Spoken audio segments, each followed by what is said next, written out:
Problem से solution तक, astro तक, नो योर फेट। तो अब सबसे पहले शुरुआत करते हैं कि किस मनोकामना के लिए किस देवी या देवता की पंडित जी उपासना करनी चाहिए। अर्पिता, जो देवी देवताओं का निर्माण किया गया है या इनके स्वरूप बताए गए हैं, वो दरअसल आपके मन की अलग अलग अवस्था है। आपके मन को समझते हुए अलग अलग देवी देवताओं के स्वरूप का निर्माण किया गया है। अब चूंकि देवी देवता के स्वरूप का निर्माण ही मन के आधार पर किया गया है, इसीलिए मनोकामना से इसका सीधा संबंध है।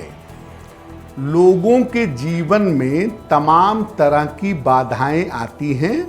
बिना बाधा के किसी का जीवन नहीं होता, लेकिन व्यक्ति ठीक तरीके से उसका समाधान नहीं जानता कि जीवन में अगर किसी तरह की बाधा आ रही हो तो उसका समाधान क्या है। हर मनोकामना के पीछे अलग अलग शक्तियां काम करती हैं। इसीलिए अगर अपनी मनोकामनाओं के अनुसार व्यक्ति पूजा करे तो न केवल अपनी समस्याओं को दूर कर सकता है, बल्कि अपनी किस्मत को भी बदल सकता है। यानी सबसे पहले आपको ये समझना होगा कि जिस तरह की आपकी मनोकामना है, उस मनोकामना के लिए आपको किस देवी देवता की किस प्रकार से पूजा करनी है। और जब आप ये बात समझ जाते हैं और तब उसके हिसाब से पूजा करते हैं, तो आपकी मनोकामना निश्चित रूप से पूरी हो जाती है। इस ऐड को स्किप करना तो बहुत मुश्किल है, पर लाइफ की प्रॉब्लम्स का सोल्यूशन ढूंढना आसान। प्रॉब्लम से सोल्यूशन तक, एस्ट्रो तक, नो योर फेट।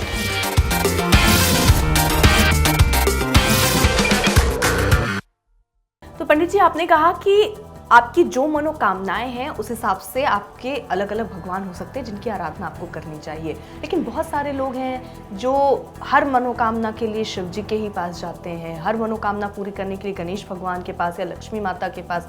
सीधा अगर ऐसे देखें तो पैसे आपको चाहिए तो लक्ष्मी माँ के पास चले जाइए, ज्ञान चाहिए तो सरस्वती माँ के पास चले जाइए।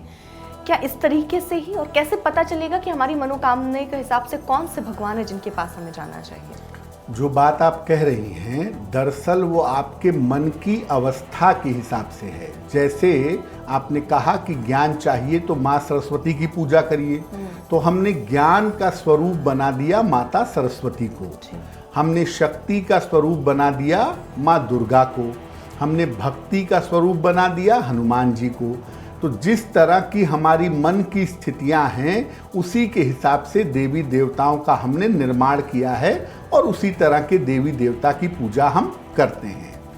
कुछ लोग ऐसे जरूर होते हैं कि जो किसी एक को अपना इष्ट देवता मानते हैं या एक को अपनी इष्ट देवी मानते हैं और हर मनोकामना के लिए उनके पास जाते हैं। ऐसा करने में भी कोई हर्ज नहीं है, लेकिन कुछ आपकी ऐसी इच्छाएं हो सकती हैं जो खास तरह की पूजा से ही पूरी की जा सकती है। बिल्कुल। क्या हम वो आगे समझने वाले हैं कि हमारी क्या मनोकामना है और कौन से प्रभु की आराधना हमको उस मनोकामना को पूरा करने के लिए करना चाहिए? जिस तरह की आपकी मनोकामना है उसका संबंध किस देवी देवता से है और उनकी पूजा किस तरह से आप करेंगे, ये हम आगे बताएंगे ताकि उस मनोकामना को आप पूरा कर सकें। एस्ट्रो तक ऐप पर आपको मिलेगा भविष्य से जुड़े हर सवाल का जवाब। डाउनलोड कीजिए एस्ट्रो तक ऐप और चुटकी में जुड़िए इंडिया के बेस्ट एस्ट्रोलॉजर से।